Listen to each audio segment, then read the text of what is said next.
25 December বড়দিন। এদিন জেরুজালেমের বেথেলহেমে জন্ম নিয়েছিলেন খ্রিস্ট ধর্মাবলম্বীদের প্রভু যীশু খ্রিস্ট। দিনটিকে ঘিরে তাই নানান আয়োজন।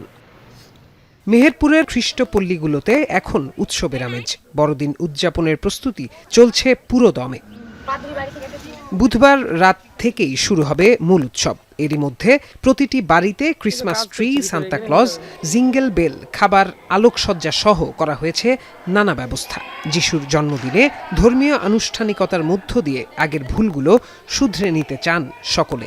জগতের মঙ্গলার্থে যিশুর জীবনাদর্শে সকলে উদ্ভাসিত হবেন আশা ভক্তদের। সবাই নিজ এলাকা থেকে আমাদের গ্রামে আসি, এসে গ্রাম সাজাই, সবাই ডেকোরেশন করি। বছর একটা দিনের জন্য সবাই ওয়েট করে থাকে। গির্জাঘর সাজানো সম্পূর্ণ শেষ, আর এই বাইরের আলপনার কাজটা করলেই সম্পূর্ণ হয়ে যাবে। সারা বছর অপেক্ষা করি এই দিনের জন্য, অনেক আনন্দ করি। তিনি শিক্ষা দিয়েছেন মানুষকে ভালোবাসতে এবং সৃষ্টিকর্তা বিধাতাকে ভালোবাসতে। যীশু খ্রিস্টের কাছে আমাদের চাওয়া আমরা যেন ভালো মানুষ হতে পারি, মানুষের কল্যাণ করতে পারি, পৃথিবীতে যেন মানে সব মানুষের মধ্যে যেন শান্তি বিরাজ করে।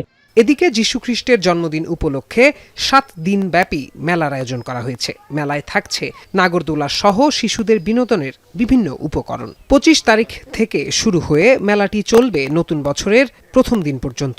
বড়দিনকে কেন্দ্র করে আমরা গির্জাঘর, গোশালা বিভিন্ন বাড়িতে সাজাচ্ছি, কুলিপিঠা, বিভিন্ন ধরনের খাবার আমরা প্রস্তুত করছি। এইভাবে আমরা একে অন্যের সঙ্গে আমাদের আনন্দ সহভাগিতা করব। আর বড়দিনকে কেন্দ্র করে আমাদের প্রশাসন অন্যান্য সবাই আমাদেরকে সহযোগিতা দিচ্ছে। নির্বিঘ্নে বড়দিনের উৎসব পালনে সব ধরনের নিরাপত্তা ব্যবস্থা নিশ্চিত করা হয়েছে বলে জানান পুলিশের এই কর্মকর্তা।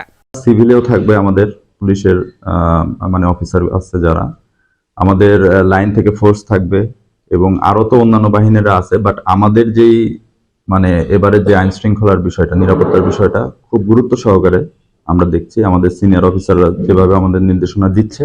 যীশু খ্রিস্টের জন্মদিনে পৃথিবী হবে শান্তিময়, সকল অকল্যাণ দূর হয়ে পৃথিবী হবে কল্যাণময়, বিজয় হবে মানবতার, এমনটাই প্রত্যাশা খ্রিস্টান সম্প্রদায়ের মানুষের। এখন মেহেরপুর।